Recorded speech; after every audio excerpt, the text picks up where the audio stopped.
زیادہ تر لوگ کہتے ہیں نا کہ ہماری زندگی میں رکاوٹیں ہیں، یا پھر ایک الفاظ بہت سے لوگ یوز کرتے ہیں کہ ہم پہ بندش ہے۔ ایک سجدہ آپ کو بتا رہا ہوں جو کہ خزانوں کا خزانہ ہے، اور یقین جانے کہ جب سے آپ اس کو شروع کریں گے نا، زندگی کی تمام رکاوٹیں، زندگی کی تمام بندشیں آپ سے دور ہو جائیں گی۔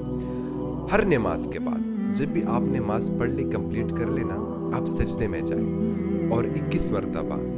یا ذوالجلال والاکرام، یا ذوالجلال والاکرام 21 مرتبہ آپ نے صرف یہ کہنا ہے، یہ پڑھنا ہے، اور اس کے بعد اٹھے اور بس اللہ سبحانہ و تعالیٰ سے دعا مانگی۔ 2 سے 3 دن تک آپ یہ سجدہ کریں، وہ کمال کا سجدہ ہے نا، انشاءاللہ کہ آپ کی تقدیروں کو بدل دے گا، اور انشاءاللہ جو رکاوٹیں، جو بندشیں ہوگی نا آپ کے سامنے، وہ سب ختم ہو جائیں گی۔ صرف 21 مرتبہ یا ذوالجلال والاکرام، جب بھی آپ نماز پڑھیں، نماز سے فارغ ہو جائے، سجدے میں جا کر 21 مرتبہ 21 ٹائمز آپ نے پڑھنا ہے، اور پھر ٹھیک انشاءاللہ۔